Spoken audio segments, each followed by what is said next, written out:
antes da hora, a vida roubada pela distração.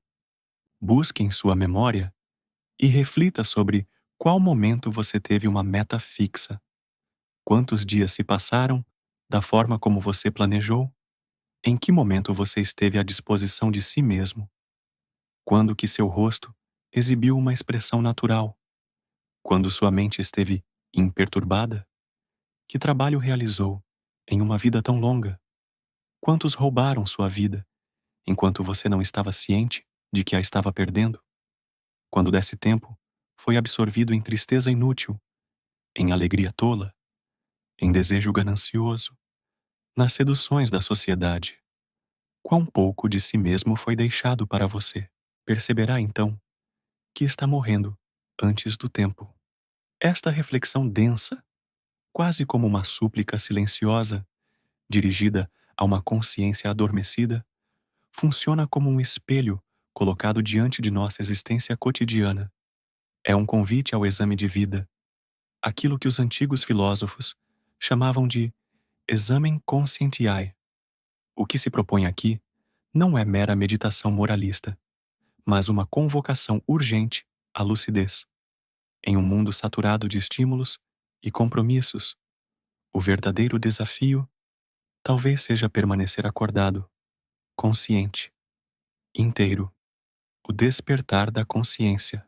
Vivemos muitas vezes como sonâmbulos. Acordamos, seguimos rotinas, cumprimos agendas, reagimos a notificações, produzimos, consumimos, sobrevivemos. Mas quantos desses dias foram verdadeiramente vividos com intenção? Quantos nasceram de uma meta clara, de um projeto interior, de um desejo autêntico? A pergunta inicial da citação, qual momento você teve uma meta fixa, já serve como alarme. Uma meta fixa, aqui, não é uma meta imposta socialmente, como ter sucesso, acumular bens ou reconhecimento, mas uma meta enraizada em nosso centro mais íntimo. Tê-la é um ato de soberania.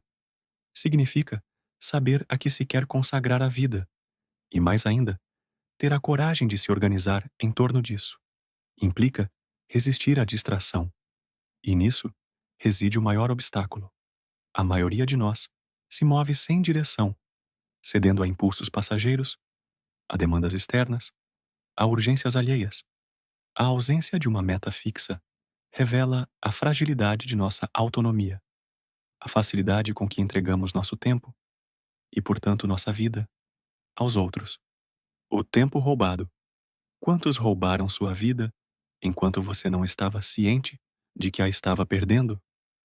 Poucas acusações são tão profundas quanto esta. Ela não se refere a ladrões comuns, mas àqueles que, com ou sem má intenção, se apropriaram de nossas horas, as reuniões inúteis, os favores feitos por conveniência, as distrações digitais, os papéis sociais que assumimos apenas para agradar ou nos proteger. A modernidade transformou o tempo em mercadoria, e nossa atenção é seu principal produto. No entanto, o mais grave é que raramente percebemos esse roubo. Ele é sutil, constante, legitimado por normas sociais. Não há alarme disparando, não há rastros visíveis. Quando notamos, é tarde. Os anos se foram. A vida foi fragmentada em compromissos que não escolhemos, e a sensação de urgência que nos atormenta é, na verdade, o sintoma de uma alma exilada de si mesma. A ilusão da alegria e da tristeza. Quanto desse tempo foi absorvido em tristeza inútil, em alegria tola? O ser humano tende a buscar sentido nas emoções intensas. Cultuamos a euforia, dramatizamos as perdas, e ambas as experiências acabam consumindo uma energia vital que poderia ser dirigida a algo mais profundo. A alegria tola é aquela que surge do consumo, da aprovação social, do entretenimento fácil. Ela é efêmera e logo exige mais estímulo para se sustentar. A tristeza inútil é sua contraparte, um sofrimento que, em vez de amadurecer, paralisa, que em vez de purificar, degrada. É possível viver com serenidade mesmo em meio a perdas. É possível ter contentamento sem euforia, mas isso exige cultivo interior. Enquanto estivermos à mercê dos altos e baixos emocionais, nossa vida será governada por forças externas. A frase nos convida a avaliar como nossas emoções nos sequestraram. Quantos dias deixamos de viver plenamente por estarmos imersos em estados emocionais que não levavam a nada? Quantas vezes prolongamos mágoas ou ansiamos por prazeres fúteis que apenas adiaram o encontro com nosso eu verdadeiro, a mente imperturbada? Quando sua mente esteve imperturbada? A mente imperturbada não é insensível, mas livre. É aquela que, em meio ao caos, mantém clareza. Esse estado é raro, porque nossa mente está quase sempre reativa. Um comentário nos fere, um atraso nos irrita, uma crítica nos desmonta. Isso revela o quanto somos escravos das circunstâncias. A imperturbabilidade exige distanciamento, perspectiva e, sobretudo, prática. Os estoicos antigos, como Sêneca, autor de ideias semelhantes à frase em questão, ensinavam que a liberdade verdadeira só é possível quando aprendemos a dominar nossos juízos. Não são os eventos que nos perturbam, mas nossa interpretação deles. Nessa chave, a mente imperturbada é a mente que compreendeu os limites do que pode controlar. Ela se dedica ao que depende de si e solta o resto. Uma vida inteira pode ser orientada por esse princípio, mas ele só floresce quando há espaço interior. Espaço esse que raramente deixamos existir. A expressão natural. Quando o seu rosto exibiu uma expressão natural, esse trecho é de uma delicadeza devastadora. O rosto, espelho da alma, muitas vezes é uma máscara. Rimos por conveniência, mantemos semblantes profissionais, reagimos com expressões ensaiadas. Uma expressão natural é aquela que brota espontaneamente da presença, do não esforço, da paz consigo. Se temos de nos perguntar quando isso aconteceu pela última vez, é sinal de que a autenticidade nos abandonou. Ou melhor, nós a abandonamos. Vivemos tensionados entre o que somos e o que devemos parecer. Essa tensão desgasta, endurece, consome. O rosto natural aparece quando deixamos de representar. Ele é o efeito de uma mente serena e de um coração honesto. E, infelizmente, ele se torna raro numa sociedade que premia a performance e penaliza a vulnerabilidade, a disponibilidade de si mesmo. Em que momento você esteve à disposição de si mesmo? Estar à disposição de si é, paradoxalmente, um dos atos mais difíceis, porque implica renunciar, ao menos por instantes, a todas as demandas externas, aos papéis que nos pressionam, aos deveres que nos sobrecarregam, às urgências que nos consomem. Implica sentar em silêncio e ouvir o que de fato habita nosso interior. E, em grande parte, não fazemos isso porque tememos o que vamos encontrar. Vazios, contradições, dores não elaboradas.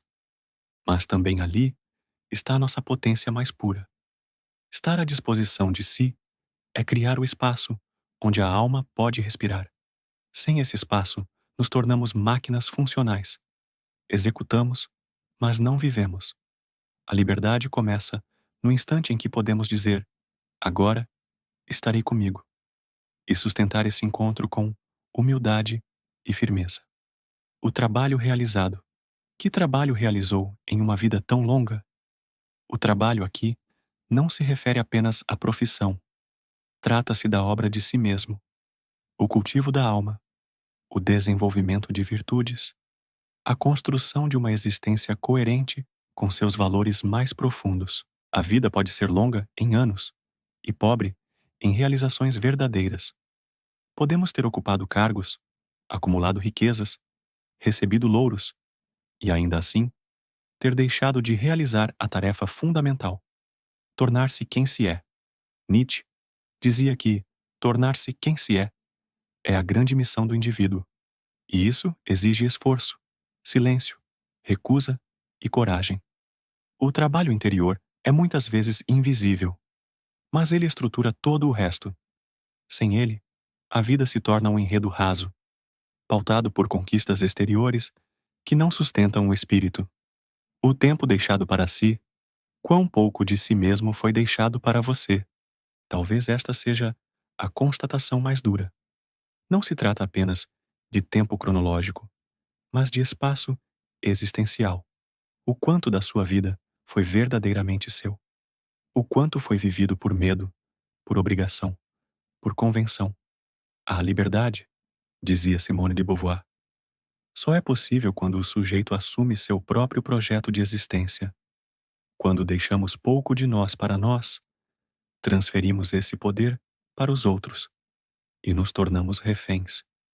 Há uma tristeza sutil nessa frase, uma melancolia que denuncia a urgência de mudança, porque ao final, só viveremos de fato se formos capazes de reservar, dia após dia, um pedaço de tempo, de energia, de silêncio, para nós mesmos. É ali que se constrói uma vida significativa. A morte antecipada. Perceberá então que está morrendo antes do tempo.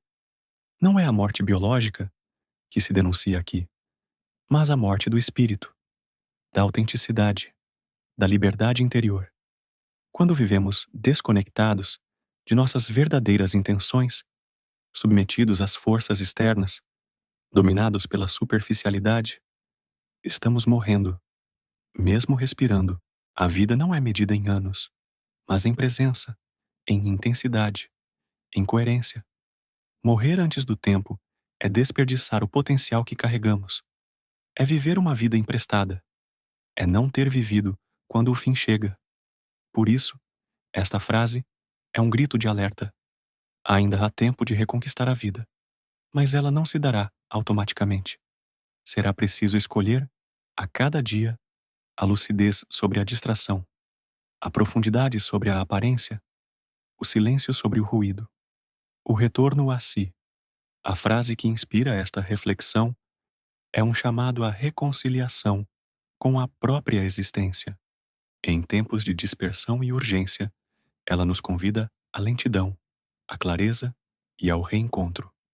Não é um julgamento, mas uma chance, a chance de recomeçar, de se tornar novamente o centro de sua própria vida, de habitar o tempo com consciência e, enfim, de viver antes que seja tarde demais.